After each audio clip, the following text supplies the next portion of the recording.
Among these paddy fields, the battle to win the peace in Sri Lanka has already begun. The closing stages of a brutal war are still raging far to the north. But on this quiet hillside, an army camp holds former Tamil fighters who weeks ago were caught up in a fight to the death.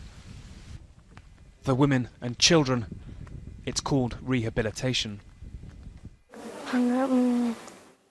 My job in the Tamil Tigers was to reload bullets into the magazines. She's one of many here forced to fight. None wanted their faces filmed. She was brought to this new home on Saturday, 9 weeks after being conscripted by the Tamil Tigers. She's 16.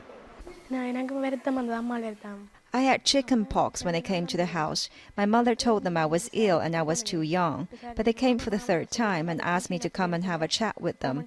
They took me to a training camp. I was scared for my life.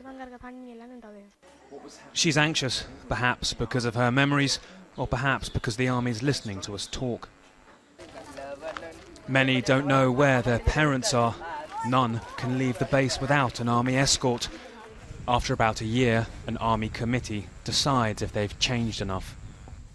How can they fit into normal life? We give them vocational training and hope it helps them to change their thoughts.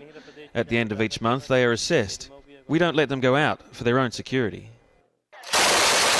These pictures, purportedly of Tamil Tigers in action, we don't know when or where, were released by state TV. They show fighting that's almost over, but it's the peace that could now be as bitter.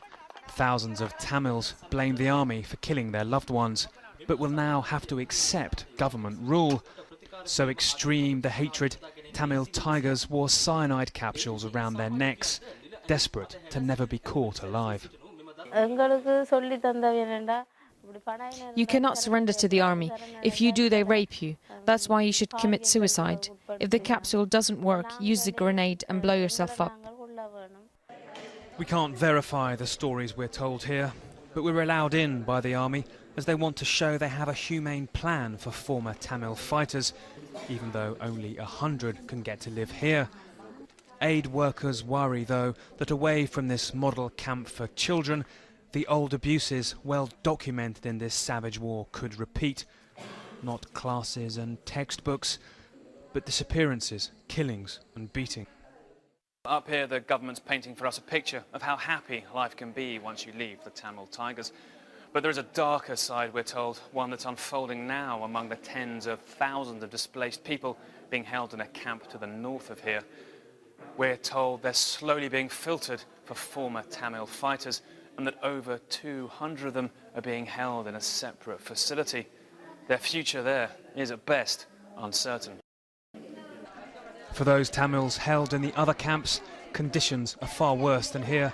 There's no system for their release yet. The food's more scarce.